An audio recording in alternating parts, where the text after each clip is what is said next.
honorable scholars, respected brothers, elders, and esteemed sisters, it is indeed part of the short-sightedness of man that he only reflects over the apparent and forgets the hidden. He tends to focus on the visible and ignore the invisible.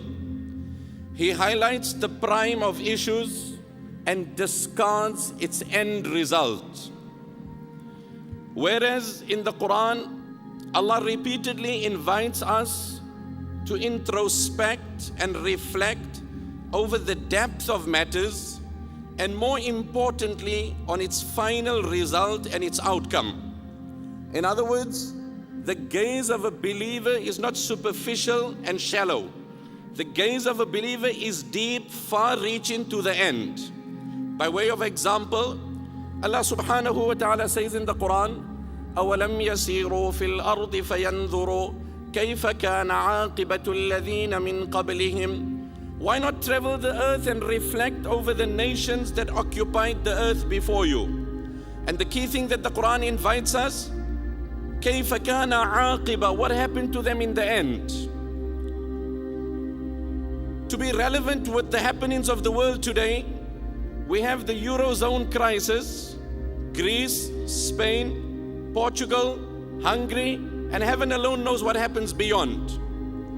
Again, let's introspect on the outcome of this system. Not at its beginning, not at its prime, but in the end, what happened to the system?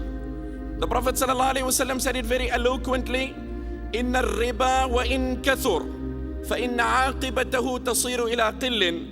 Verily, a system, the lifeline of which is interest and usury, will inevitably bring that nation down to poverty and penury. One scholar elaborating very beautifully on the concept of interest, its beginning, its prime, and its ultimate, he says it's pretty much like feeding a person food that is unhealthy, which creates obesity in the individual. Apparently there is growth, there is development, but that is obesity setting into that individual, and that would ultimately make him more prone and susceptible to so many illnesses and so many diseases.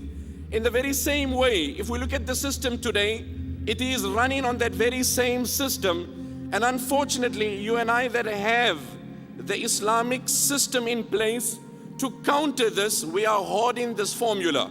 Islam is not there to exploit the desperation of another person, but rather take him forward and assist him.